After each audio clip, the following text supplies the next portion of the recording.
You are not alive. You have never been alive, and you will never die. These words may seem paradoxical, a contradiction of your lived experience, but let us peel back the layers of perception and dive into the depths of existence. Science is our trusted companion in understanding reality. As we advance, we've been able to see into the furthest of space and to look at the smallest particles we've been able to find. And when you look at the science we know, it tells us a story that challenges our very sense of self. We are made of atoms, tiny particles dancing in vast emptiness, more void than substance. If you could see yourself at the atomic level, you'd find mostly empty space, a cosmic ballet of electrons, orbiting nuclei, like planets around suns. But even these are not solid, just probabilities in the quantum foam, appearing and disappearing in the blink of an eye. Your body, this seemingly solid form, is in constant flux, atoms coming and going, replaced entirely every few years. So who are you, if not the atoms that compose you? What persists when every particle has been exchanged? Hinduism speaks of Maya, the great illusion, a veil that obscures the true nature of reality. Behind this veil, beyond the world of form and name, lies Brahman, the ultimate reality, the ground of all being. You are not separate from this. You are this, the drop of water, realizing it's the ocean. But the mind, caught in the spell of Maya, creates the illusion of separation, of individuality, of a self distinct from the whole. Buddhism echoes this understanding with its teaching of Anatta, no self, the idea that there is no permanent, unchanging soul or essence within us. What we call I is but a collection of aggregates, thoughts, sensations, perceptions, arising and passing away moment by moment. The self we cling to is a story told by the mind, a narrative constructed to make sense of the flux of experience. But like a river, we are never the same from moment to moment, always changing, always flowing. In this constant change, we find our greatest fear, the fear of death, the ultimate change, the final letting go. We cling to life with desperate hands, building fortresses of identity, accumulating achievements and possessions, as if they could shield us from impermanence. But in our fear of death, we suffocate the very essence of living. For life and death are two sides of the same coin, inseparable aspects of existence. Our culture whispers, "You only live once," urging us to squeeze every drop from life, to achieve, to experience, to become.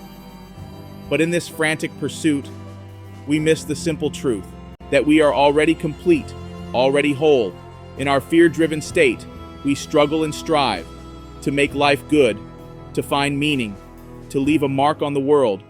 We chase success, accumulate wealth, seek love and recognition, hoping these will fill the void within.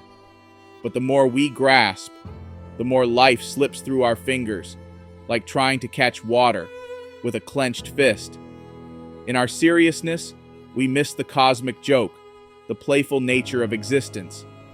As Alan Watts wisely said, "Man suffers only because he takes seriously what the gods made for fun." The more we try to avoid pain, the more we suffer, a paradox at the heart of the human condition. We push away discomfort, numb ourselves to negative emotions, curate our lives to avoid anything unpleasant. But in doing so, we diminish our capacity for joy. For how can we truly appreciate the light if we've never known darkness? Our fear of death breeds suffering in life, as we frantically try to control the uncontrollable, to secure the insecure, to make permanent the impermanent. But what if death is an illusion? What if life itself is a dream? You cannot die, for you were never born. You are the awareness, in which all things arise and fall. Death is not the opposite of life, but the opposite of birth. Life has no opposite, for it is all-encompassing. What we fear is not death itself, but the loss of our individual identity, the ego's desperate attempt to maintain its existence. But if we look closely, we find that this individual self is itself an illusion, a mental construct with no substantial reality. You are not your thoughts, for you are aware of your thoughts. You are not your body, for you are aware of your body.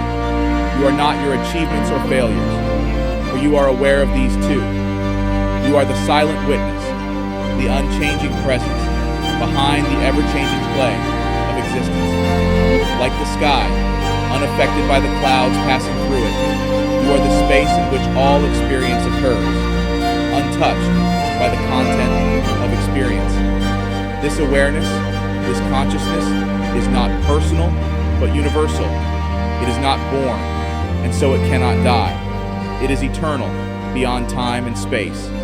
In realizing this truth, we find freedom from the tyranny of time, from the burden of becoming. For in this moment, this eternal now, you are complete, whole, and perfect. There is nowhere to go, nothing to achieve, no one to become. The spiritual search itself is often the final obstacle, for it implies that what we seek is not already here, not already us. Your struggles do not define you. Your sins do not condemn you. Your pain does not limit you, for you are beyond all these, the formless taking form, the infinite expressing as the finite. What we call sin is but ignorance of our true nature, a forgetting of our inherent completeness. And the struggles we face are the universe playing hide and seek with itself, pretending to be separate, only to rediscover its unity. Life is not a journey to a destination, but a dance, a play, a song. The point of dancing is not to arrive at a particular spot on the floor, but to enjoy each step along the way.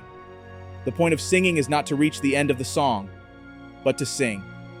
So too, the point of life is not to arrive at death, having accumulated the most toys or achieved the most goals, but to fully live each moment.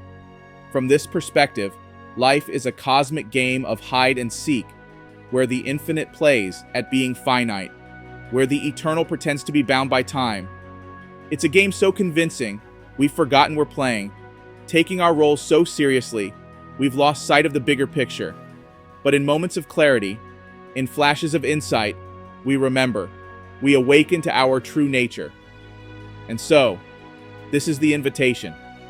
To wake up from the dream of separation, to remember your true nature, to recognize the illusion of life and death, not as an intellectual understanding, but as a lived experience, a direct realization of your eternal, unchanging essence. In letting go of who you think you are, you become who you truly are. And in that realization, you see the truth that's always been.